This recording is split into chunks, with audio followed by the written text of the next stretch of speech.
विद्यार्थियों, आज की हमारी बातचीत हिंदी के राष्ट्रभाषा और राजभाषा रूप पर केंद्रित है। हिंदी की सरलता और हिंदी की कठिनता एक बात में निहित है कि हिंदी में एकता में अनेकता दिखाई पड़ती है। इसलिए जब तक हिंदी के अनेकता वाले रूप को हम नहीं समझेंगे, तब तक हिंदी समझ में आने से रही। आचार्य रामचंद्र शुक्ल ने बड़ी महत्वपूर्ण बात कही है कि हिंदी भी एक भाषा है जो आते आते आती है। विद्यार्थियों, आप हिंदी के आधारभूत पाठ्यक्रम के विद्यार्थी हैं और हिंदी के बुनियादी रूपों को हिंदी भाषा के बहुवचनात्मक, बहुरूपात्मक यानी कहें अनेक रूपी चरित्र को समझ सकते हैं, बशर्ते आपको पढ़ना पड़ेगा, आपको व्याख्यान सुनने होंगे और आपको रियाज करना पड़ेगा, आपको प्रैक्टिस करनी होगी। परंपरा, इतिहास और संभावनाएं से भरी हुई भाषा है हिंदी।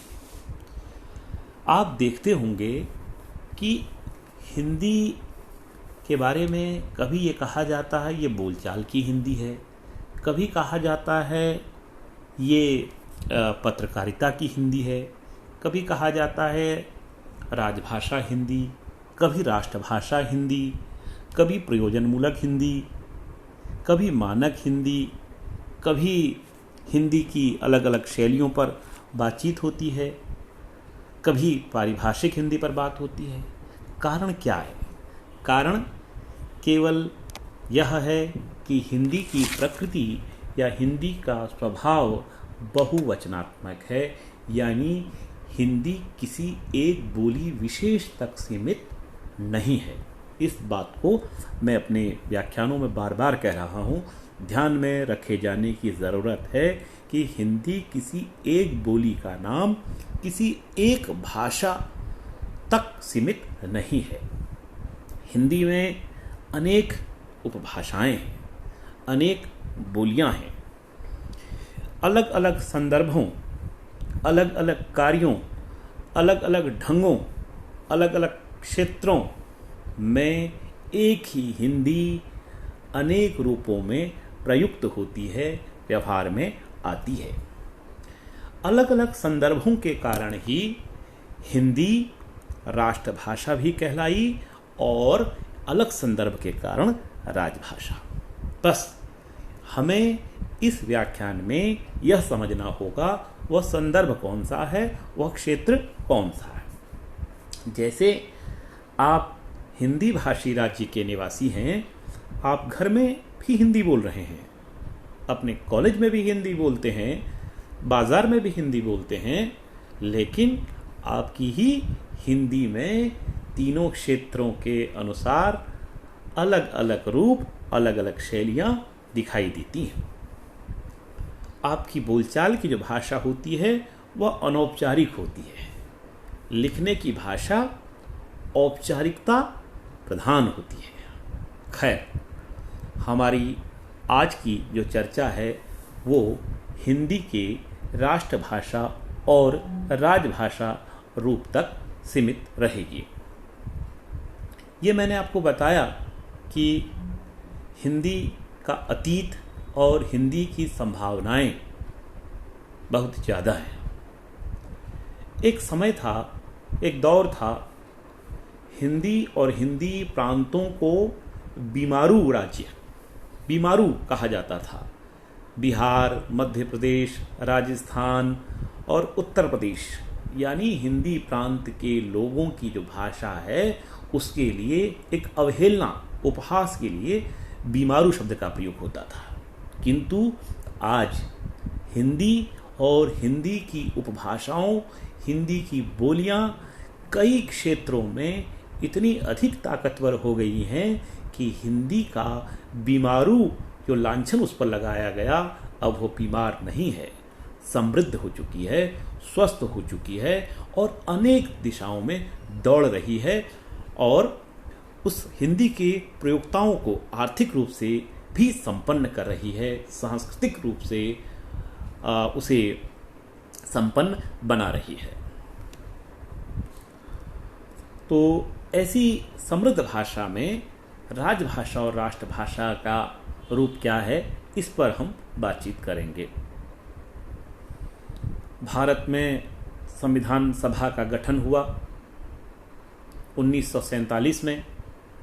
उसी समय यह तय किया गया, संविधान सभा ने तय किया कि भारत के कामकाज की भाषा हिंदुस्तानी या अंग्रेज़ी होगी।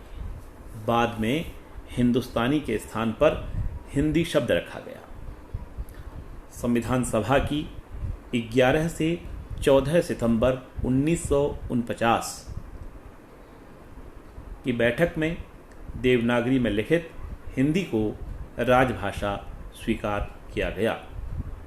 इस प्रकार राजभाषा जो शब्द है वह संविधान में प्रयुक्त शब्द है, संवैधानिक व्यवस्था है। तो 1949 से लेकर 14 सितंबर 1949 से लेकर आज तक संवैधानिक प्रावधानों और संकल्प के आधार पर हिंदी भारत राष्ट्र में राजभाषा के रूप में प्रतिष्ठित है। संवैधानिक स्तर पर भी हिंदी के प्रयोग के आयामों को सरकारी गैर सरकारी कार्यालयों आदि में अपनाने पर जोर और प्रोत्साहन दिया जाता रहा है। हिंदी को प्रशासनिक, कार्यालयी, व्यावसायिक स्तरों पर प्रयोग में लाने के लिए शब्दावली निर्माण के साथ साथ हिंदी में कार्य करने के लिए कंप्यूटर, टेलीप्रिंटर, अन्य यांत्रिक साधनों की व्यवस्था और सुविधाएं प्रदान की गई हैं और निरंतर प्रदान की जा रही हैं। संविधान के अनुच्छेद, जो भारत का संविधान है उसका अनुच्छेद 120 खंड 1, संविधान का अनुच्छेद 120 खंड 1 और अनुच्छेद 343 से लेकर 351 तक, 343 से 351 तक भारत संघ की राजभाषा के संबंध में अलग अलग प्रावधान, अलग अलग व्यवस्थाएं की गई हैं। इसका प्रारंभिक उल्लेख अनुच्छेद 343 1 में इस प्रकार हुआ है। इसे हमें ध्यान में रखना होगा। संविधान के अनुच्छेद 343 खंड 1 में संघ की राजभाषा हिंदी और लिपि देवनागरी होगी। 343 के खंड 2 में यह व्यवस्था की गई है कि इस संविधान के आरंभ से 15 वर्ष की अवधि तक संघ के प्रशासकीय प्रयोजनों के लिए अंग्रेजी भाषा का प्रयोग होता रहेगा। यानी संविधान प्रारंभ होने 1950 और आगामी 15 वर्ष यानी 1965 तक संविधान में यह व्यवस्था कर दी गई कि संघ के सभी शासकीय सरकारी कामकाजों के लिए जिस तरह 1950 से पहले अंग्रेजी भाषा का प्रयोग होता था, उसी प्रकार 1965 तक अंग्रेजी भाषा का प्रयोग होता रहेगा। राजभाषा के संबंध में अनुच्छेद 120 एक भी महत्वपूर्ण है। इसके अनुसार संसद का काम हिंदी अथवा अंग्रेजी में चलाने की व्यवस्था की गई थी। इसके अतिरिक्त सदस्य विशेष को सभापति या अध्यक्ष के आदेश से अपनी मातृभाषा में विचार व्यक्त करने का प्रावधान भी किया गया है। अनुच्छेद 351 में संविधान विषयक भाषा नीति का उल्लेख है। इसके अनुसार संघ सरकार का कर्तव्य है कि वह हिंदी भाषा के विकास प्रसार हेतु प्रयत्न करेगी, जिससे वह सारे देश में प्रयुक्त हो सके, हिंदी का विस्तार हो सके, हिंदी व्यापक हो सके। इसके साथ ही साथ हिंदी में अन्य भारतीय भाषाओं के शब्दों को शामिल कर उसके शब्द भंडार को समृद्ध बनाने, शब्द भंडार की दृष्टि से हिंदी को संपन्न बनाने की बात भी इस अनुच्छेद 351 में कही गई है। सन 1963 में संसद द्वारा राजभाषा अधिनियम जारी किया गया। उसके बाद राजभाषा संशोधित अधिनियम 1967 द्वारा घोषणा की गई कि 26 जनवरी 1965 से हिंदी राजभाषा के रूप में कार्य करेगी। साथ ही साथ अंग्रेजी भाषा का प्रयोग भी सह राजभाषा के रूप में होता रहेगा। याद रखे जाने की बात है, जो कि राजभाषा अधिनियम संशोधित 1967 में कही गई है कि 26 जनवरी 1965 से हिंदी राजभाषा के रूप में कार्य करेगी। साथ ही साथ अंग्रेजी भाषा का प्रयोग भी सह राजभाषा के रूप में होता रहेगा। 1976 में राजभाषा अधिनियम का निर्माण किया गया। इसके नियमों के अनुसार तमिलनाडु को छोड़कर पूरा देश अपना काम हिंदी में कर सकता है। संवैधानिक स्थिति के अनुसार विभिन्न मंत्रालयों द्वारा राजभाषा हिंदी को विभिन्न क्षेत्रों जैसे कृषि, चिकित्सा, मानविकी, रेल, सूचना, प्रसारण विज्ञान, गणित, डाक व तार आदि की तकनीकी पारिभाषिक शब्दावली की दृष्टि से विकसित किया जा रहा है। हिंदी टाइपराइटर, टेलीप्रिंटर, कंप्यूटर आदि की सहायता से कार्यालय स्तर पर काम हुआ है और आज इंटरनेट और मीडिया के द्वारा, पत्रकारिता के द्वारा राजभाषा हिंदी को बढ़ावा दिया जा रहा है। क्योंकि आप जानते हैं कि जो पत्रकारिता है उसमें केवल समाचार और विज्ञापन ही नहीं होते, उसमें सरकारी सूचनाएं भी होती हैं, उसमें राजपत्रों का प्रकाशन भी होता है। इस दृष्टि से मीडिया भी राजभाषा का विस्तार करने में एक महत्वपूर्ण औजार के रूप में काम करती है। तो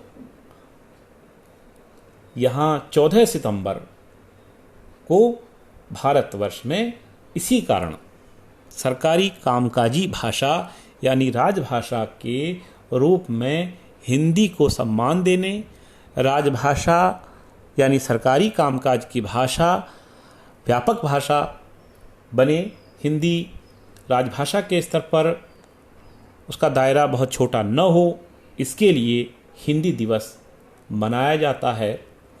इस पर हम ये नहीं कहेंगे कि हिंदी दिवस एक औपचारिकता है। हिंदी दिवस दरअसल हिंदी का संकल्प दिवस है कि हिंदी जन जन की भाषा है, इसलिए राजभाषा के स्तर पर उसका व्यापक प्रयोग किया जाना चाहिए। तो हिंदी के सरकारी संदर्भ, सरकारी कामकाज के कारण हिंदी का एक अर्थ राजभाषा हो गया और दूसरे संदर्भ के कारण हिंदी राष्ट्रभाषा कहलाई। वह दूसरा संदर्भ क्या है वह हम अगले इस चरण में देखते हैं। जब भी किसी राष्ट्र की कोई एक भाषा राजनीतिक, धार्मिक, सांस्कृतिक कारणों से समूचे पूरे के पूरे राष्ट्र के सार्वजनिक प्रयोग में आती है, उसमें देश की संस्कृति, उसमें देश के आदर्श, उसमें देश की परंपरा, उसमें देश का इतिहास, उसमें देश की संभावनाएं व्यक्त होती हैं। उसकी प्रकृति और साहित्य में यह सामर्थ्य होती है कि देश की अन्य भाषाओं को बिना उसकी प्रगति में बाधक हुए अपने साथ ले चल सके, तब वह राष्ट्रभाषा कहलाती है। तात्पर्य ये कि राष्ट्रभाषा का प्रयोग क्षेत्र व्यापक होता है। हिंदी ने लंबी ऐतिहासिक प्रक्रिया से गुजरकर राष्ट्रभाषा का पद प्राप्त किया है। क्रमशः बंगाली, मराठी, गुजराती और कन्नड़ जैसे अहिंदी भाषी क्षेत्रों में भी हिंदी लोकप्रिय होती जा रही है।